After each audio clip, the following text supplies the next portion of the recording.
A local disaster emergency declaration is now in effect for that county. It was issued just last night. Fox 59's Kit Hanley live in Monroe County for us right now with what residents are waking up to. Kit, what are you seeing out there? Scott, Sierra, good morning. We have been having some connection issues of our own due to these down power lines, but we have finally now made it to Two Herons Marina here in Bloomington, where we heard through social media that there is some substantial damage. And I'm going to step out of the frame here so that you can see what's going on behind me. You can see a clear break between the marina and the land here, just a disconnect where all of these hundreds of boats now are just floating here in the lake. And down here beside me, they said that they have no sewer, no water lines, and no power lines, and you can see that there's definitely some damage here too. They're all mangled here together. And as I was walking around the marina, I also saw some down branches, down trees, and a lot of that debris that we were talking about on the roads here in Bloomington. Now, as you stated, an emergency declaration is in place right now. The agency says there's widespread damage to public structures like here at the marina, trees and power lines in the area. The declaration also calls for local residents to cooperate with public officials as they execute these emergency operations. Now, last night, officials also issued a travel advisory in the county because of the heavy debris that I was mentioning that had fallen onto the roads during the storms. And at last check, more than 40,000 people are still without power. And that's due to the more than 60-mile-per-hour wind gusts that mangled power lines and poles. And crews are still currently out making these repairs as soon as possible. And I can tell you, I mentioned in my first hit that as we were driving into Bloomington, we were following one of those utility trucks, and we've seen a few out here on the road. So we can tell you that they are definitely trying to make those repairs as people get up and start to head out on their morning commute. I also want to tell you that there have been a lot of stoplights actually that are just not working or are flashing. So it's always important to remember to treat those as four-way stops as you head on out to work. For now, reporting live in Bloomington, Kit Hanley, Fox 59 News. And Kit, before you go, obviously be careful of any power lines. Jim was talking about it. Looked like, there could be down, they could be live, they could be not be live. But the other question I had, I realize it's early in the morning, but have you seen any of those boat owners or any people down there trying to survey any of the possible damage? Oh, that's a good question. There are a few cars parked in here, and I was asking Marcus, why do you think they're here? But, a lot of people actually have houseboats on this lake as well. We haven't seen anyone out here surveying the damage, but we hope that, it's supposed to be a nice weekend this weekend, that hopefully people can get back on their boats here. But also in the next few hours, we are going to try to make some calls to see what they're going to do to try to fix this issue here, because you can't just have all these boats floating out here in the marina. We know that's not a good deal. So we'll hope to get that information for you here soon. Kit, good report as usual. Thank you very much. We do appreciate it. Yeah, certainly a lot of damage to assess there. That's all pretty far south of us here, kind of in the more central areas. We weren't seeing any severe damage like that. No, the only wind damage closest to at least downtown was up in Madison County, and I know you had some winds that kind of came through eastern Marion County yesterday around noon or 1 o'clock, but really it was Vigo County, Monroe County, Clay County. Those areas hit very hard, no doubt, yesterday late afternoon into the early evening as we had multiple warnings, and Brian were certainly and Tyler were tracking those storms as needed. Nothing like that for today, although still some lightning could be in the mix later on today with additional rain and a few thunderstorms, but not quite the setup today as it was yesterday. And it looks like as we head into later on tonight, things start to settle down and we look forward to tomorrow, the best day of the week. A live look downtown right now at Victory Field, enjoying some of that early sunshine, no doubt. And we'll continue to run with that as much as we can because clouds likely will be increasing. There are a few light rain pockets now that have popped up out through Clinton County, out through Montgomery County as well. So as you can certainly see here, it's not going to take much to get a rain chance going. Now, there's not much out there, but anytime throughout the morning and afternoon, we'll start to see our rain chances, I think, begin to increase in coverage. And a lot of the action right now is well to the west and southwest of Indiana. We're currently at 70 here in the city and on our way up to only 80 later on today as the clouds roll in and the rain chances start to go up. Not a lot of warming really throughout today. Again, 80 are expected high, and we'll start to see even cooler weather later on tonight behind that cold front. More on that coming up in a few minutes. Do want to talk traffic out the door. Two new accidents that just popped up The one to the basically upper part of your TV screen, that's a crash near St. Clair Street. So that's one issue. And then the other one is US 31 East Street, a crash near Powell Street. So there's two issues out there to begin our morning, but not on the major interstates. In fact, not seeing any slowdowns out there right now. Speeds look good from Johnson County to Marion County as we're moving at 67 miles an hour. Jim, thank you. Still developing this morning, Clinton County Sheriff's Office asking for your help finding whoever is responsible for a fatal hit and run over the weekend. It happened early Sunday morning on the north side of Rossville. Police say 16-year-old Reese East was walking along State Road 39 when he was hit by a car around 2:30 a.m. He died the next day in an Indianapolis hospital. Detectives are using broken vehicle parts left behind in an attempt to find the suspect vehicle. They're also passing out flyers in hopes of someone having surveillance or ring camera video they can use.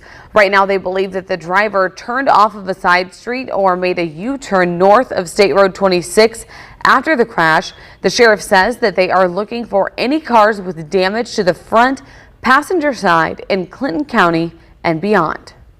But she's been very, very distraught because she had to make the decision to pull the plug on his life support. And I think what makes it really hard is that we don't know who did this. We owe it to the family to try and help and give them closure on exactly what happened, what was involved, who was involved. So those are the things that we're asking for, because we need those ring cameras, we need the home security footage. There is a $1,000 reward for anyone with information leading to the arrest of the driver responsible. In Johnson County, crews will soon be breaking ground on a new memorial to honor first responders. We have the renderings for the project at Proctor Park in Whiteland. Organizers have raised $60,000 for the memorial. That's about half of its cost. The site is already home to several memorials honoring veterans from World War II, Korea, Vietnam, and Iraq. It's a field of giants. Every name written in this park, and even those that aren't written, is someone that was willing to lay down their life to protect mine and yours. The death of Indiana State Trooper Aaron Smith inspired the community to create this memorial. Crews will be breaking ground on Friday. Meanwhile, crews just broke ground on a new affordable housing community in Plainfield. Legacy Recovery House is a recovered base residence. It will feature 22 1- to 3-bedroom apartments. Volunteers of America are leading the project, and they say their goal is to help combat a recent rise in homelessness. Time right now at 6:38 and still ahead. Not quite football season yet, but the Colts, they are getting in some action on the field. Yeah, we've got more on the team effort to get more girls playing football in the Circle City. Plus, the Fever preparing to head west to face 3 tough opponents in 6 days' time. We're going to hear from the ladies next in sports. But first, Fox 59 wants to wish you a happy birthday. Today we are celebrating with Gannon Thomas. They're turning 35. Your message says, happy 35th birthday to my husband, Gannon Thomas. You are my sweet. I hope you have a wonderful day. I love you. XOXO, your wifey, Felicia Thomas. In case you weren't clear, XOXO, Sierra, means hugs and kisses. Well, sure, but XOXO. Thank you. Gossip Girl. Well done. I didn't see that. I am familiar, but I didn't see it. Hey, if you want to send a birthday wish, just visit fox59.com/happy birthday and fill out all the deets, and we will get them on the air. Happy birthday, Gannon. My sweet, sweet from the wife. Come on now. Celebration. Let's all celebrate and have a good time.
Welcome back in sports. The Fever putting together a season-high 4-game winning streak, only to have it snapped Sunday afternoon in Chicago. Yeah, yesterday the team was back on the practice court at the field house, and our Alexa Ross was there to check in.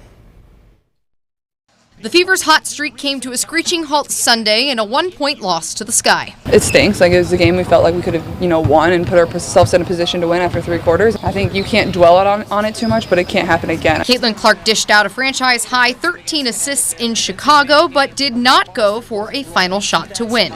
The passing had worked really well up until the 4th quarter, and then everything just got really stagnant. So I think that's a balance you kind of find. I think I probably could have been a little more assertive there in the 4th quarter with a couple looks, but I trust my teammates. I think sometimes she's being a little too unselfish at times. If you're open, she's going to hit you.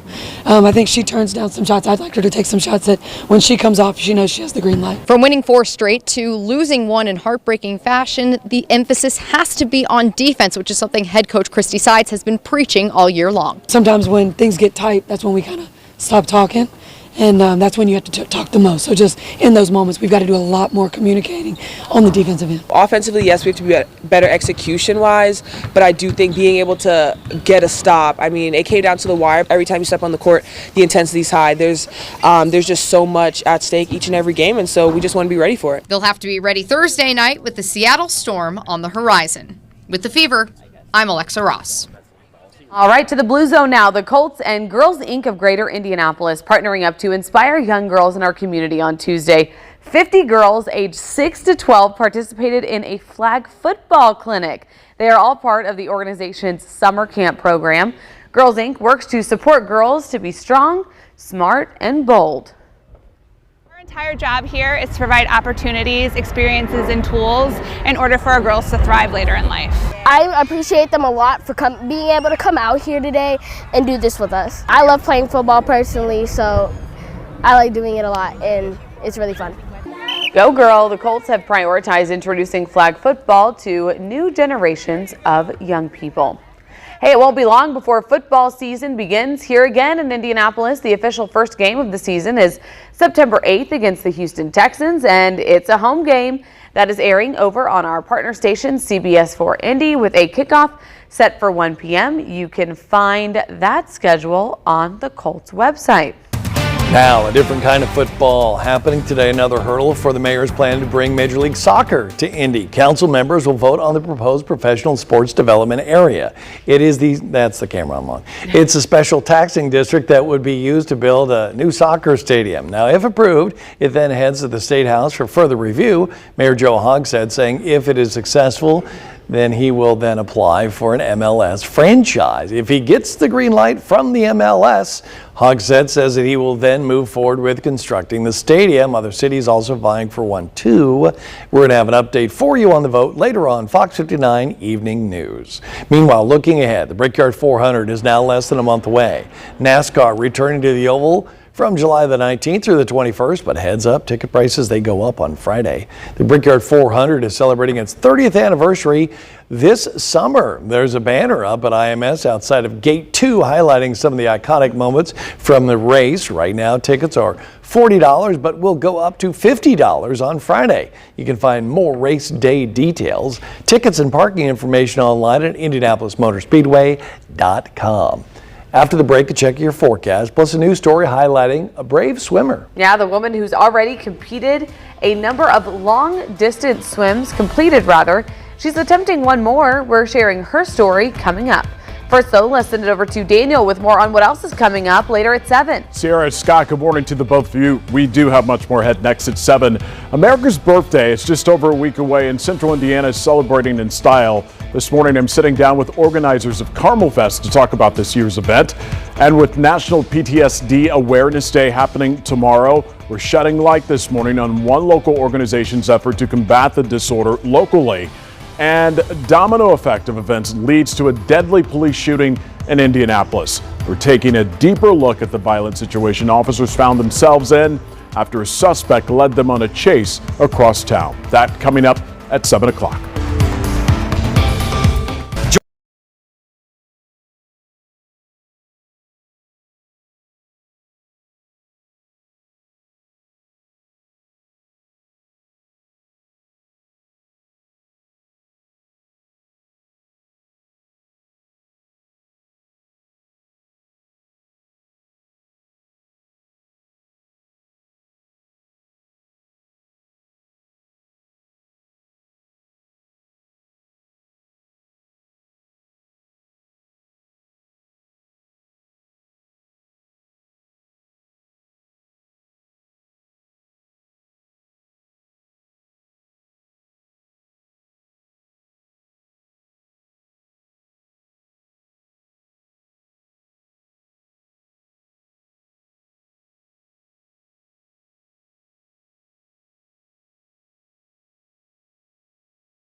Welcome back, everybody. I was trying to find the time on here and I couldn't see it. Oh, it's 6:50. New this morning, an Arizona couple's dream wedding will become reality thanks to the kindness of strangers. Yeah, it all started with a Chipotle delivery with a heartfelt note attached to the bag. Erica Hernandez says that she received her order with this note saying something along the lines of, "Thank you for your order. I'm driving on the side to give my fiance the wedding that she deserves." Paul, the driver, kindly asked for a tip and added his Venmo account. So Erica tipped, but to help out in a bigger way, she made a TikTok, and within just 2 hours, her TikTok went viral, catching Paul's attention. I never set out to leave those notes with the intention of somebody making a video about it or, even trying to broadcast it to anybody beside the person I was delivering to. I just felt really inspired to post it and see if my friends would be willing to donate or any followers that I had on there to donate. We didn't really expect anything to come of this, and the fact that a stranger got our note and felt so compelled to post it on the internet and to advocate for two strangers is unbelievable. In less than a week, Paul and his fiancée, Allie Perkins, had received enough donations from their dream wedding this September to plan it. And until then, they are keeping everyone updated over on TikTok. The asking for a tip thing was a little weird. That was a little tacky, but hey, TikTok saves the day once again. It worked out. Hey, some classic games are getting a makeover to help out colorblind players. Mattel saying it will make 80% of its games colorblind accessible by the end of the year. Players can expect non-color-based indicators in games such as unique shapes on Uno cards, tactile clues in tumbling monkeys, and distinct patterns on Blocus blocks, or is that Blockus? It's Blockus. All right. Hey, the company also plans to make the same changes in its mobile games as well. Some of Mattel's colorblind accessible games, including various, are currently available for purchase. So good for them. Oh, I don't know anything about Uno Quattro. Sounds competitive. Yeah. Well, hey, Starbucks introducing a new line of iced energy drinks to give customers energy for the summer heat. The coffee chain announcing on Tuesday that it will be permanently adding iced energy beverages to its menu. The iced energy drinks come in 2 flavors, tropical citrus and melon burst. Starbucks says that the flavors combine sparkling fruit flavors and iced tea for a cool burst of sugar-free energy. For a limited time, however, rewards members can enjoy an exclusive flavor, the frozen tropical citrus iced energy with strawberry puree. That's a mouthful. Yeah, do they come in Venti, Grande, Tall? What is the deal? I need to know, Sierra, because I'm going to rush out and buy one of those. Some of them looked venti, some of them looked Trenta. Ooh, look at you throwing out the T one. Hey, a woman who's already completed a number of long-distance, wake up, Eric, swims recently completed another. Katie Pumphrey was swimming 24 miles from the Chesapeake Bay in Annapolis, Maryland, to Baltimore's Inner Harbor. Pumphrey began 3 a.m. Tuesday. She finished the swim just after 5 p.m. yesterday, a 14-hour time frame. Her swim celebrates recent efforts to make the Baltimore Harbor swimmable. Pumphrey's past accomplishments include the Triple Crown of open water swimming, made up of swims across the English Channel, the Catalina Channel in California, and the 28.5 miles around Manhattan. Pumphrey is officially the first person to accomplish this feat. You would think, given some of those waters are not the cleanest, 14 hours. You might end up with a little bit of a bug. Oh, yeah. Yeah. 14 Wonder if hours. she's going to the Seine in Paris. Speaking of clean water. Is it clean? No, it's not. That's the issue. I've not been there, so I don't know. All right. Have you been there, Jim? To where? Oh, no. Paris? No. No. You haven't heard the story? Seine River? Yeah. Aren't they having issues with that? Yeah, people in Paris are pooping in it. But that's a different story for a different day. Is it a backyard? Somebody's backyard? All right. French HOA? Hey, let's see what's happening out there to begin our morning. It's warm, muggy out there, but mainly dry, although it's not going to take much to get an additional shower chance going again for today. Already a few dotting the area, and then we're tracking more rain throughout the afternoon. Rather overcast today as well, so that'll keep our temperatures down. But along with that, our severe threat goes way down today as well. I don't expect to see what we had going on yesterday from Vigo County down through Monroe County. Bloomington got hit very hard yesterday. That should not be the case, it looks like, for today. But certainly rain and a few thunderstorms will be in the mix. And already a few light rain chances now beginning to develop out through Montgomery County, northern Clinton County, but not a huge amount out there on the radar. And it looks like a few pockets of light rain beginning to advance into Putnam County. There's a cold front up towards the north that will drop in here later on today. So a southwesterly wind is throwing some rain chances our way. Then a front coming in as well. That's going to add to lift. So certainly we expect to see at least a decent shot of rainfall at some point late morning into the early afternoon here in central Indiana. And as I mentioned already, a few light rain chances out there, and it won't take much with these higher dew points. A little sticky out there to begin our morning.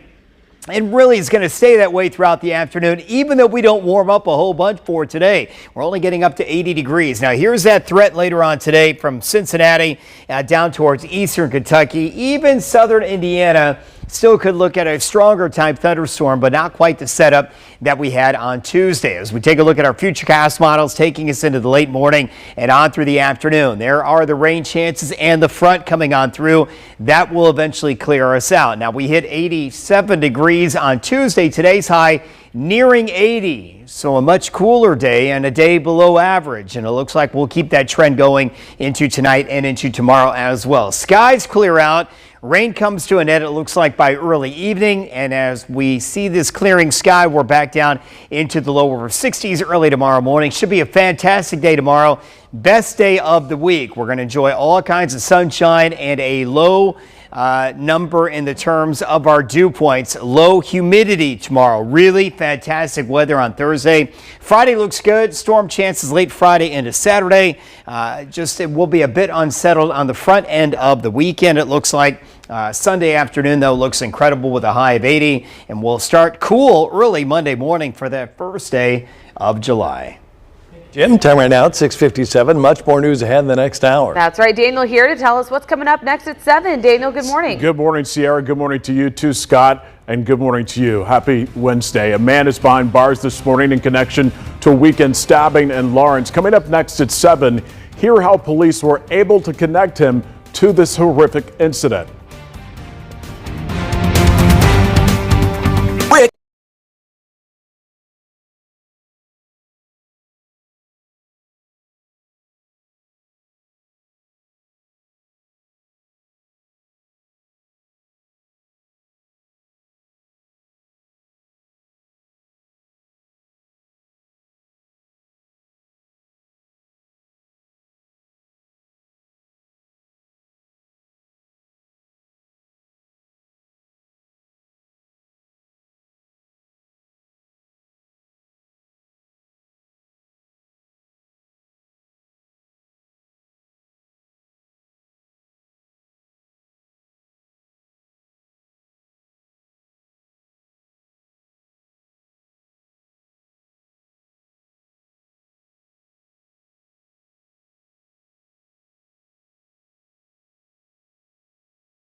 Now at 7, we're taking a deeper look at a deadly police shooting that happened yesterday in Castleton. The chain of events that took police on this chase across town and ended with a man dead. Yeah, and 1 year ago, tragedy struck Broad Ripple, leaving 3 dead, 1 hospitalized. We're exploring how one victim's brother is keeping their memory alive despite the hardship. Central Indiana waking up to a lot of storm damage, including power outages. Coming up next, we're looking at the impacts of last night's severe weather.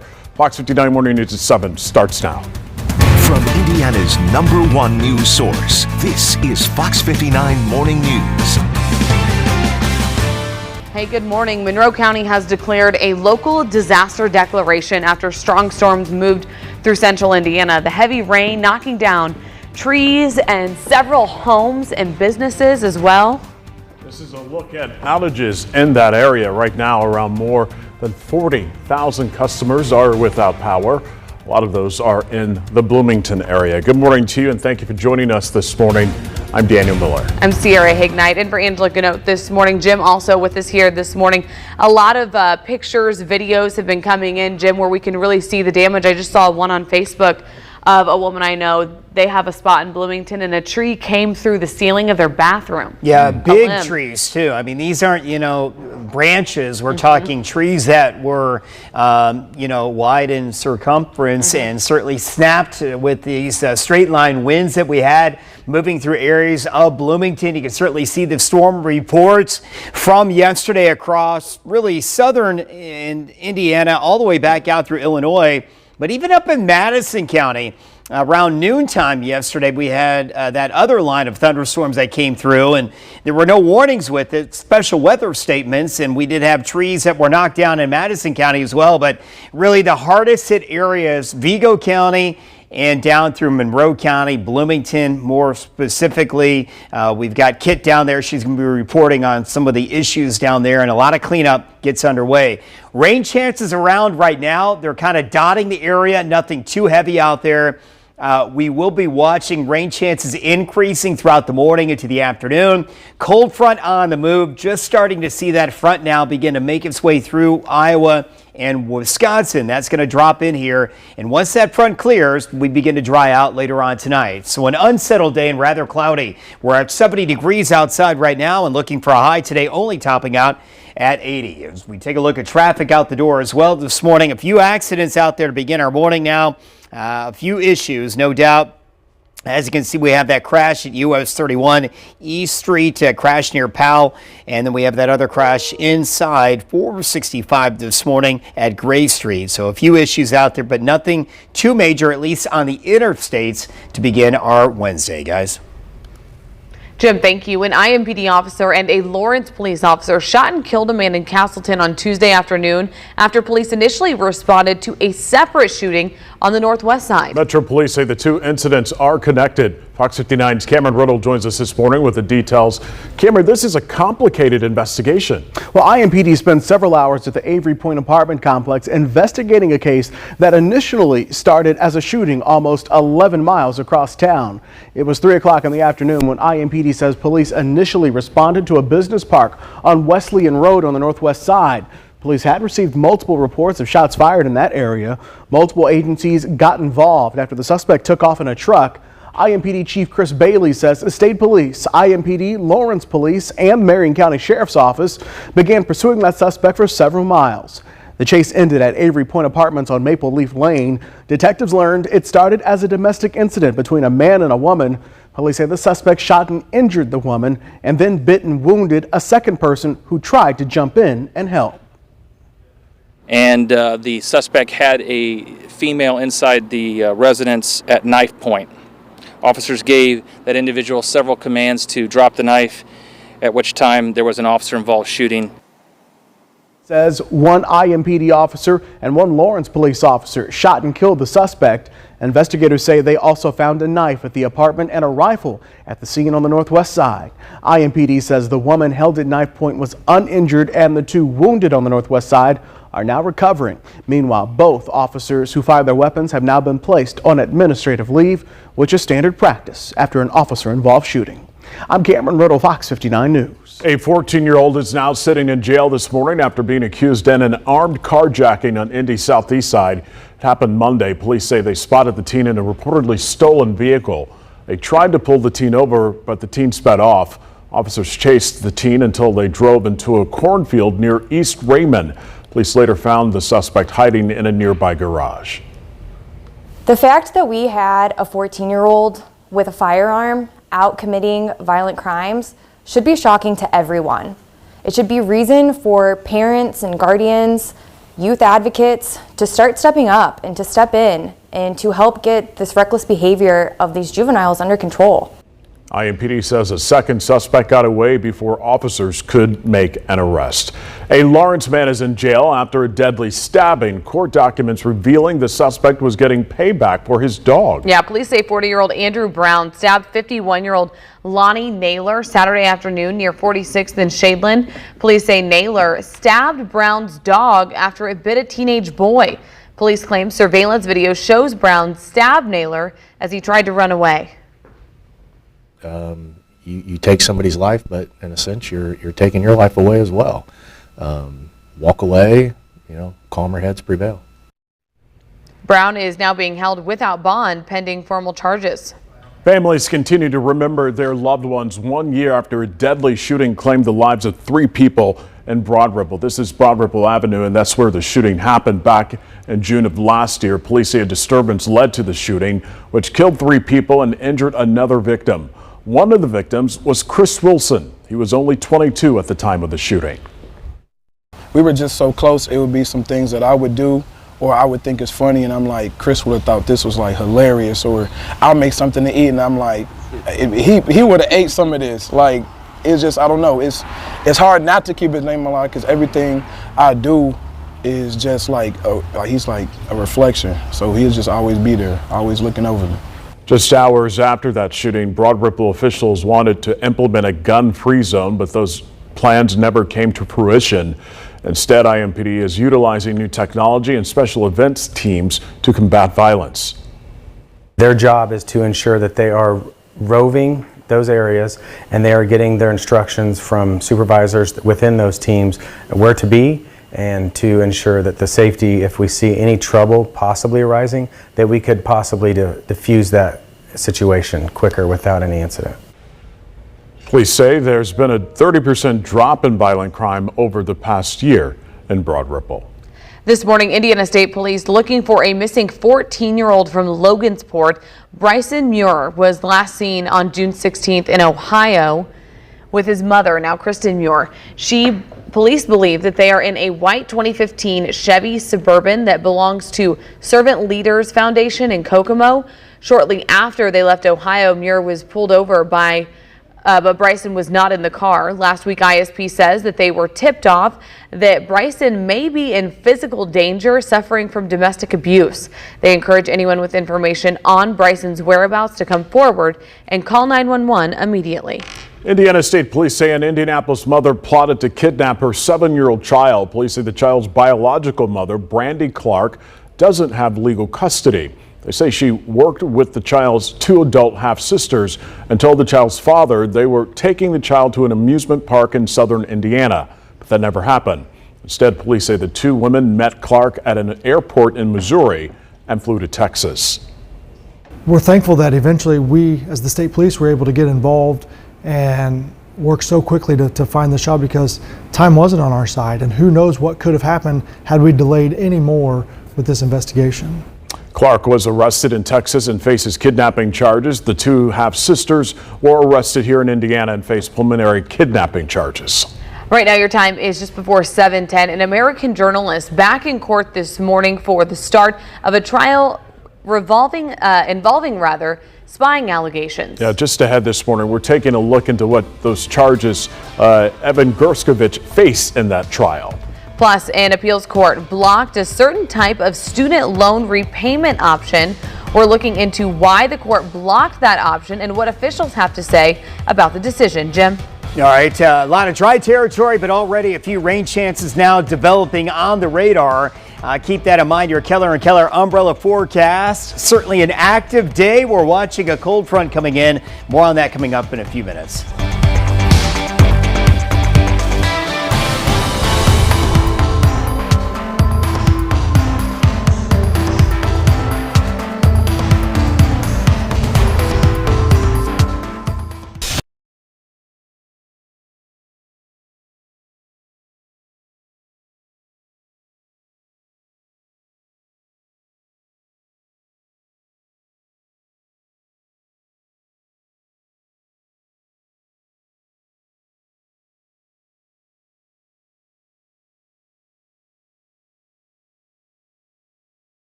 Hey, welcome back. Our UV index today going way down as the cloudy skies are back in and the rain chances start to go up. We'll have the latest now on live guarding radar and a look ahead to my pick of the week. Which day is that? I'll let you know coming up in a few minutes. Jim, thank you so much. U.S. journalist Evan Gershkovich is back in a Russian courtroom for the start of his espionage case. As part of that, he appeared before journalists in a courtroom in a standing glass box. The 32-year-old Wall Street Journal reporter is accused of spying for the CIA. His trial comes more than a year after he was arrested. Gershkovich, his employer, and the U.S. government deny the allegations. If convicted, he faces up to 20 years in prison. A rainbow of colors now greeting students at the newly renovated Covenant School in Nashville. That is the school where a deadly shooting happened in 2023. The head of the school says that they were touched by students and parents who would always spot rainbows whenever they came together after the shooting. They turned rainbows then into a theme for the school and created a large mural where students drew pictures and words that reminded them of the 3 children and 3 adults that lost their lives in March of last year. There was a hot dog on here somewhere at one point because one of the children that lost their life, they loved hot dogs, and that's what they would eat together with their friends. So this is a real raw piece of what kids think through and think of as they move through the process of healing. Multiple organizations and groups, including singer Billy Joel and his wife Alexis, helped with the renovations. A judge rejects MasterCard and Visa's settlement offer in a lawsuit over the company's swipe fees. The judge says she is not likely to give a final approval for the $30 billion settlement in a case that claims Visa and MasterCard limited fees from merchants that accept their cards. Merchants in the case were also denied their requests for preliminary approval on the settlement. The credit card companies must now rework on a new settlement offer or go to trial. Meantime, the White House says it will appeal a court order that blocks key aspects of President Biden's student loan repayment plan. On Monday, 2 federal judges blocked the president's SAFE plan for moving forward. The plan was meant to eliminate debt for some and lower monthly payments and loan terms for others. Critics say the program was unfair, while supporters say it's appropriate since it's based on an individual's ability to pay. The White House says these rulings won't stop our administration from using every tool available to give students and borrowers the relief they need. New research by the University of Michigan has found the most controversial ringtone, and it's one built into Apple's iPhone.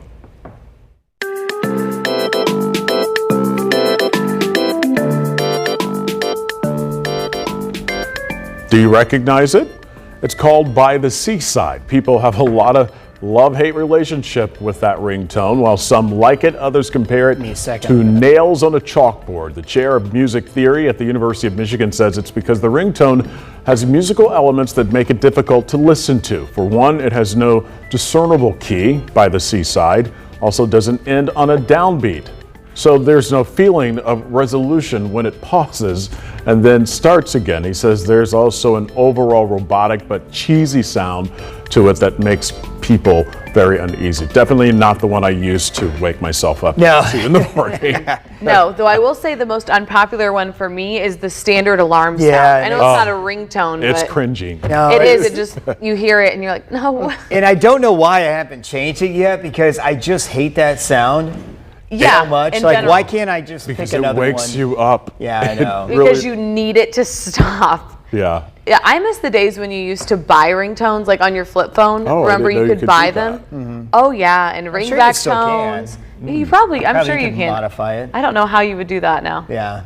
But back in the good old days, that's what I miss. Back in the good old days. All right, guys. Hey, a bit cloudy out there right now. We enjoyed a little bit of sunshine, but you can certainly see the clouds starting to sneak back in, and it's going to be an unsettled day, rather overcast, and eventually rain chances start to sneak back in as well. In fact, it looks like a little bit of light rain now already falling in downtown, so it really depends on where you're at. And it's not going to take much to get the rain chances going today. We have the high humidity. We have a cold front approaching from the north and west. So just grab the umbrella. Certainly for today, it's going to be a little wet at times. Now, as I mentioned, there's not a whole bunch on the radar, but there is that light rain chance in downtown, a few light rain chances now all south towards Hendricks County, and it looks like now starting to grow and begin to fill in. So as the morning wears on and heading into the afternoon, our rain chances go up. I'm not going to call it a washout, but certainly rain chances certainly will start to increase in coverage, and the cold front is still off towards the north and west.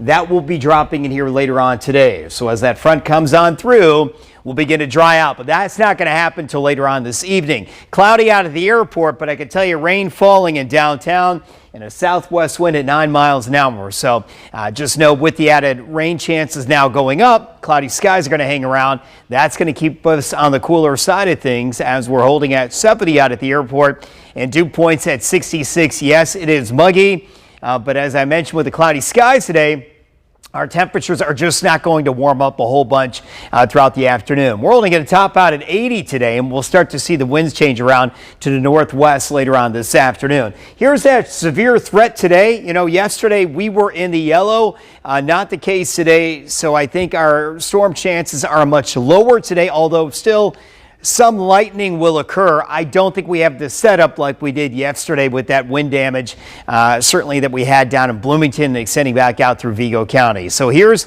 the afternoon. Rain, a few thunderstorms around, and then we'll begin to clear from the northwest off towards the south and southeast. This is at around 6:30 tonight, and then the rain continues to pull away from us, and as that does, we'll begin to clear out later on this evening. Tomorrow, the best day of the week. Today's high 80. It looks like tonight we'll get down into the lower 60s, and as those skies clear out and the air gets drier, it's going to feel less humid, it looks like, going into tomorrow afternoon and really even tomorrow morning. So fantastic weather on the way, it looks like, for our Thursday. Let's enjoy that. If you need more rain, we've got another chance. Minus today, we've got another chance going, it looks like, late Friday and into early on Saturday as well. As you can see in our 7-day forecast, 90s taking a break, but we'll get back to those mid 80s, it looks like, on Friday and into Saturday, guys. All right, Jim, now we're just going to get you updated on some breaking news just coming into our newsroom. We have a crew headed to the scene of a deadly crash right now on the Marion-Hancock County line. I want to show you a map here. IMPD reporting the crash happened at the intersections of Brookville and South Carroll roads. Right now, there have not been any reports of any other injuries. As I mentioned, we do have a crew headed to the scene. We'll update you as we learn more. Again, this is a deadly crash happening on the Marion-Hancock County line. Coming up next, we're warning you about 2 scams to look out for the next time you're on vacation. Yeah, one involves a bogus flyer under your hotel room door. The other, a call that's not really from the front desk. Zach Myers is here with what you need to know in Money Matters.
Hey, welcome back. Your time is 7:23 on Fox 59 Money Matters. This morning, we're back with some more scams to watch out for on your next vacation. And it seems that scammers like to go after potential victims staying in hotels. And that's exactly what thieves do. Zach Myers joins us now with 2 vacation scams we should all know about. Zach, good morning. That's right, guys. Yeah, the scammers are finding new ways to disrupt your vacation if they can. When you're on vacation in your hotel room, you got to eat, right?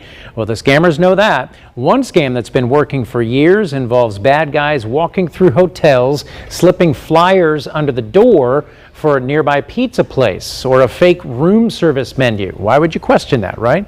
So when you call the number, they'll take your order and your credit card information, but there's no pizza place or room service, just a crook who's going to use that credit card information as fast as they can before you suddenly realize, hey, where's my pizza anyway?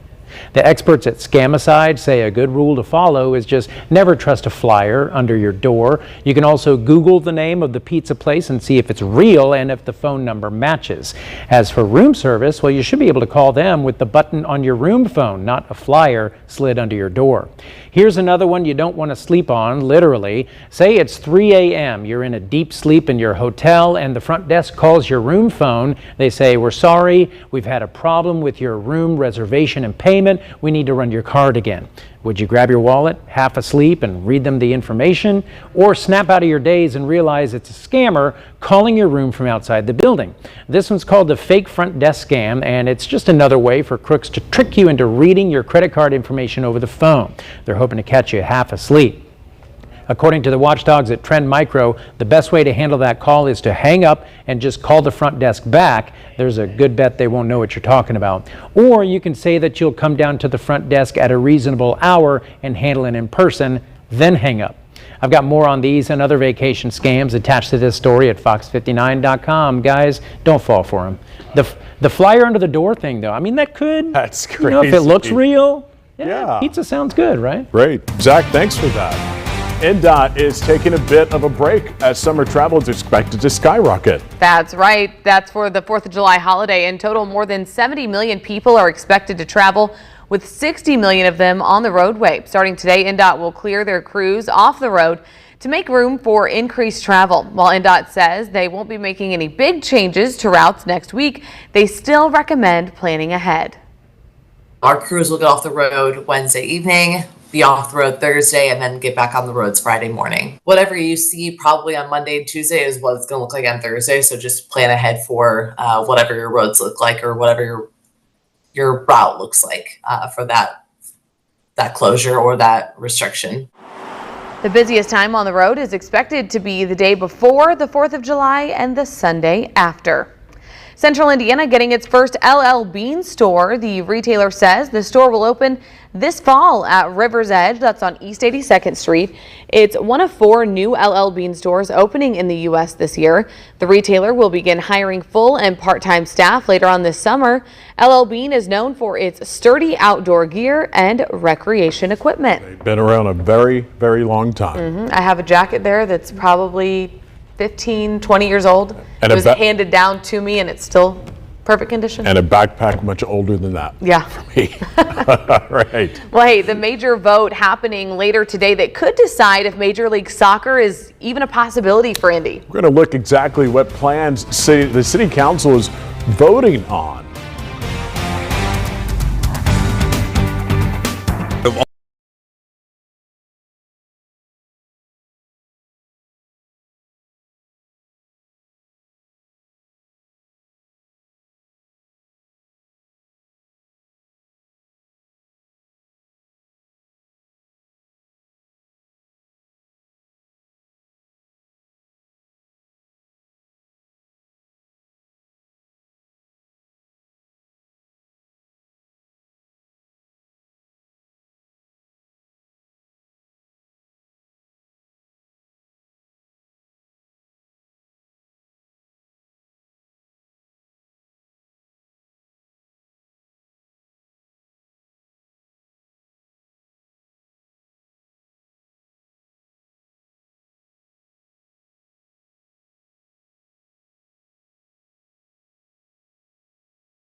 Your time now is 7:30. Another record-breaking WNBA game featuring the one and only Caitlin Clark and Angel Reese. ESPN reports 2.3 million people tuned into Sunday's matchup between the Fever and the Sky.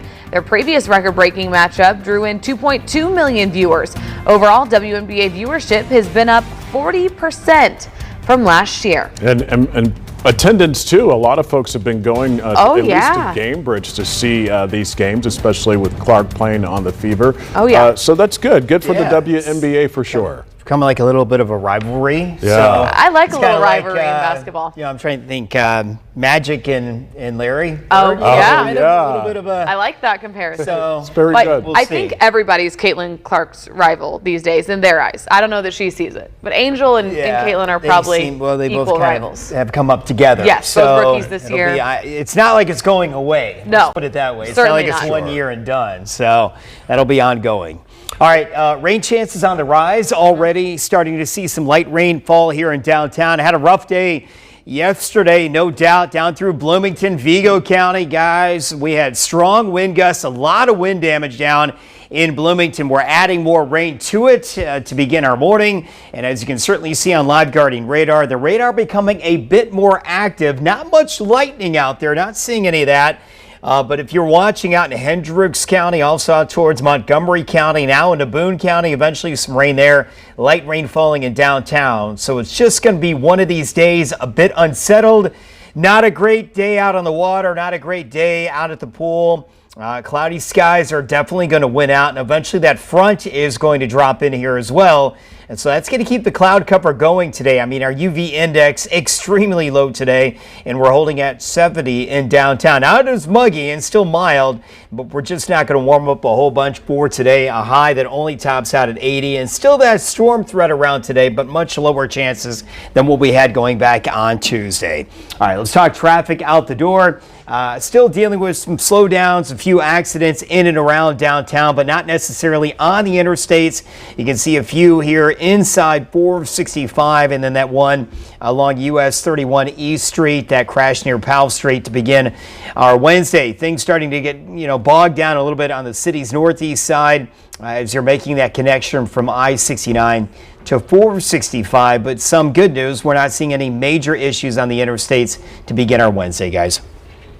Jim, thank you. Happening now, a local disaster emergency declaration in effect for Monroe County. It was issued last night after the Monroe County Emergency Management Agency reported much of the area impacted by excessive rain as well as wind damage. Fox 59's Kit Hanley live for us in Monroe County now this morning, assessing that damage. Kit, what have you found?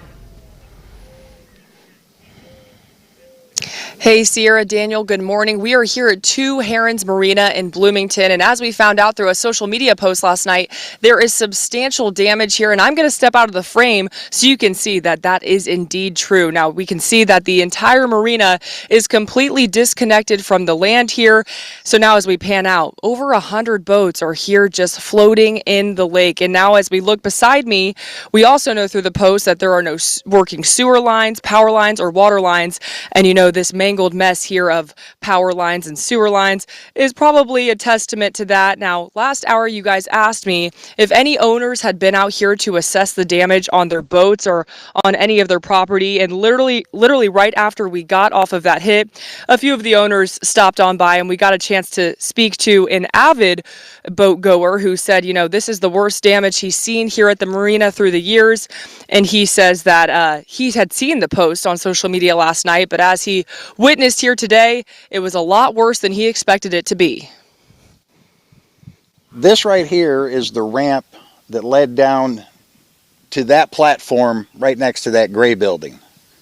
So it's moved probably 250 feet from where it was originally set at, and it went straight out this way. It wasn't on an angle. That covered boat dock and that shed building over there all set right over here. It's probably moved 150, 200 feet.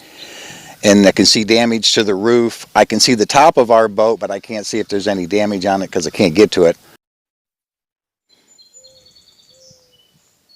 Now, Krigo says that he's going to take a kayak out today to assess the damage on his boss's boat.